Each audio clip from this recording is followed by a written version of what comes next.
Shalom, everyone. How's everybody doing out there in YouTube land? I pray that everyone is staying safe, but that you are blessed and refreshed in Messiah Yeshua, especially during these fall feast times in which we are engaged in at this time of year. This is Ariel Ben Lyman Hanavi, and I'm the Torah teacher who brings you all of those exciting YouTube videos on exploring the Shema, discussions on the issues of Trinity. Let's have a quick follow-up discussion about a video that I made back in late July of 2020. If you look at my screen right now, you can see I've got a thumbnail. Well, I'm actually on my YouTube channel, and I've got the video pulled up so you can see it. And it's a video entitled "Let Us Make Man in Our Image." Who is God talking with in Genesis 1:26? And this particular video is getting a lot of attention for the wrong reasons since I made it. Now you're going, what? Don't you want attention? Yeah, but okay, hear me out. Okay, I get it. The video itself, if you look at it, if you watch just the video itself, which is, little shy of 6 minutes, it's not really a full treatment of the subject that the thumbnail presents. And the viewers are actually getting only a snapshot, this is my opinion, of the context, since the video is part 4 of a 5-part set of short videos on the topic, right? If you look at the thumbnail title, it says part 4 of 5, and yet most people are actually only seeing this video, which is part 4. So, the question the video asks is, who is God talking with in Genesis 1:26? And based on watching only this single video, one will likely, in my opinion, and I made the video, they will likely miss the context of my question and full answer. The full answer is drawn out from part 1 through part 5, and yet this is part 4 of 5-part videos. So most viewers are probably getting the impression that I believe that God is conversing with the angels, asking the question, who's God talking with in Genesis 1:26? Don't worry, we're going to read the verse in a moment.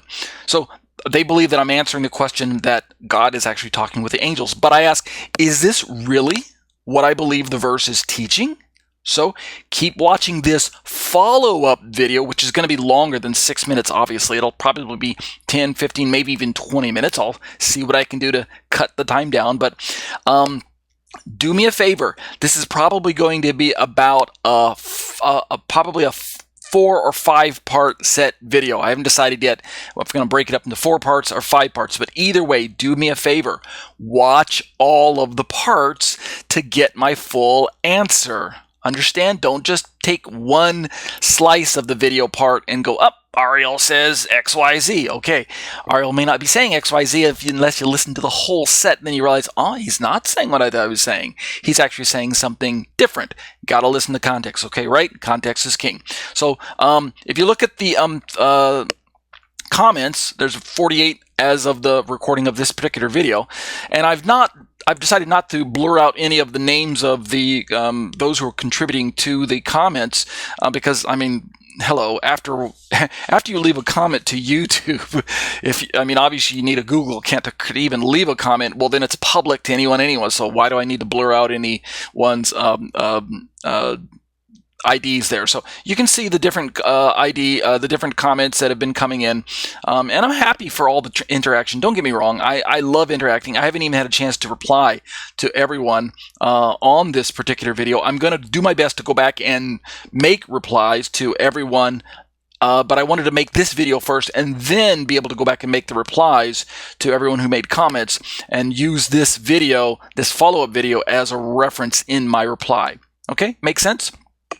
All right, so without further ado, the verse in question, let's go back and look at the verse itself. The verse in question, and we're gonna look at the English, the Hebrew, the Greek, and even the Aramaic from the Targums. We're going to look at all of these different translations to see if I can ascertain what the verse is saying and what my perspective is. So, okay, the first clause, this is Genesis 1:26. The first clause of Genesis 1:26 in the English Standard Version reads this way. So right now you can see on my screen I've got BibleHub.com's tool pulled up. It's got ESV on the left and the original Masoretic Hebrew representation on the right. And everything's hot linked, so I can click on original Hebrew words and find out root words and parts of speech and all that stuff. So let's scroll all the way down to verse 26. Read the verse in question real quick. We'll probably have to read 26 and 27 just to get the context. So the first clause, the only thing we're really interested in is this first clause right here. Then God said, let us make man in our image after our likeness. Right, that's the clause in question. And over on the right side of the page, the Hebrew of that same clause, you can see I've highlighted in blue there. It says, Vayomer Elohim na'aseh Adam b'tzolmenu kidmutenu. 6 Hebrew words. So, God said, let us make man. All right. Basically, as far as I can tell, looking at this particular verse here, verse 26, as far as I can tell, every major English translation, including the ones published by rabbinic Jewish authorities, so right, people who have no Christian axe to grind, they all read the same way. Let us make man in our image after our likeness. So there's no question on the plurals there. It's not so the first thing we can rule out is that this is an issue of translation. You know, well, one version says let us make man, but another version says let me make man, or I will make man in my image. Okay, so no, that's not what's going on. Every major English translation, including all the Jewish ones, they all say, let us make man. So, I mean, right away you start asking the question, what's going on, right? I mean, if it really does say, let us make man, and we're going to look at the Hebrew in a second, we're going to break it down for you. You know, did Moses, did he make a mistake in his transmission of Torah? I mean, what was he doing? Was he sleeping when God was telling him, here's what you should write, let me make man? And Moses is like, snoring away and wrote, let us make man. Oops, no mistake. No. Is God somehow, quote, more than one, like the Christians teach, end quote, right? Would be a question that the Jewish sages would start scratching their heads, right? By the time Christianity hit the scene, Christian authors had picked up on this plurality, and since Christianity teaches the plurality of persons, right? God the Father, God the Son, God the Holy Spirit, then it would make sense for Jewish authorities to be thinking, well, maybe the Christians are right. God is more than one. Or, God forbid, is God more than one? Don't we believe that there's only one God? Okay. Has Judaism been wrong about God all this time? This verse brings in some serious questions. What does the Hebrew actually say? We're going to look at it. Does it really have these words showing up in the plural, like the translations do? Or is this just a case of translation bias? And, you've got to admit, every translator has his own bias. That happens. There's no way to get around it. Okay, so before we attempt to answer the question of who God was conversing with, all right, strap yourselves in, because it's going to take a little bit of time, but we're going to get a little technical with some of the Hebrew languages first. We'll go through the Hebrew, we'll go through the Greek as well, we'll go through some Aramaic, and I'll try not to make this overly technical, but I think it substantiates the perspective that we're going to come to in our conclusion. So again, the clause in question reads like this in the Masoretic Hebrew, just like I read it earlier. We have Vayomer, which is and said, Elohim, that's God, Na'aseh, let us make, Adam, man, B'tzalmenu, in our image, Kidmutenu, after our likeness. All right, so BibleHub.com, the tool that you can see on my screen right now, it's got some great tools built into it. I don't need to jump into all the tools, but all you need to do is, if you're at this page that I'm at, if you go to BibleHub.com and pull up this verse in the Hebrew, and you hover your mouse over the first word, you'll see the little kind of what we call morphology pop up. It'll show you like a little window that shows you transliteration. It'll show you English translation. It'll show you a part of speech. It'll show you some root words, and then it gives you kind of a little bit of, is this first person, second person? Is it a verb? Is it a noun? Is it an adjective? What's going on? And so right away, what we find out is that Elohim, the word Elohim, is God, and it's true that even though Elohim, God, can be understood at times to convey singular or multiple subjects, right? Because those of you who know a little bit of Hebrew, the I am sounding, the im, I am, represents plural masculine. Here it is indeed written as a noun in the masculine plural. So there's no mistake. Moshe didn't write something wrong. God told him to write Elohim. Moshe wrote Elohim. It's the same thing we see in verse 1 of Genesis. In the beginning, God created the heavens and the earth. And the word God there in the English is the word Elohim in the Hebrew. It's plural as well. So that's the first thing we notice just from observation. And the Vayomer, and the and said, right, Vayomer, it is what we call, if you again hover over it, let me go like that. If you hover over it, you can see it's a consecutive imperfect third person masculine singular verb. Singular. It's a verb, but it's in the singular. So with Elohim, the noun, as the he subject in this phrase, it should be understood as a singular also.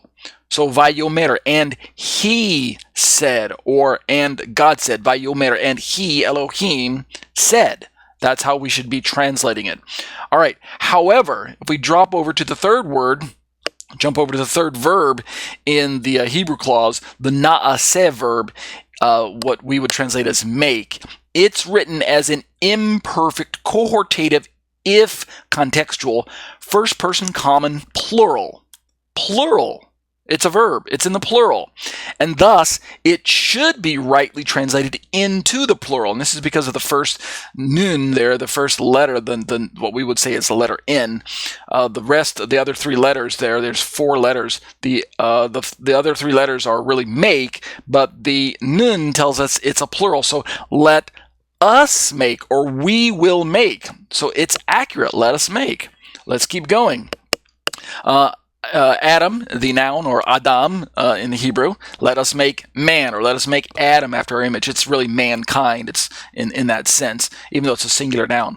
But no confusion there. The next word here, B'tsalmenu. B'tsalmenu. The B'tsalmenu clause, which we translate into English as in the image, it's actually written using a masculine singular construct noun with a first-person common plural suffix, the menu, the nu at the end, the last two letters. This plural suffix facilitates a proper our ending. In the image of us is how I would literally translate it. The first letter is the preposition, the n. The middle word, the tselem, is the noun, the image, and then the nu is the last suffix that I was mentioning, which could function as like a pronoun of us. But the point is, the u indicates in Hebrew that it's plural. So b'tsalmenu, in the image of us, not in the image of me, but in the image of us, even though God is a singular because of the Vayomer. The verb na'aseh pushes us into making it into the image of us. And then the last word, kidmutenu, this particular clause right here, in the likeness, kidmutenu, shows up as a feminine singular construct noun written with a first person common plural suffix.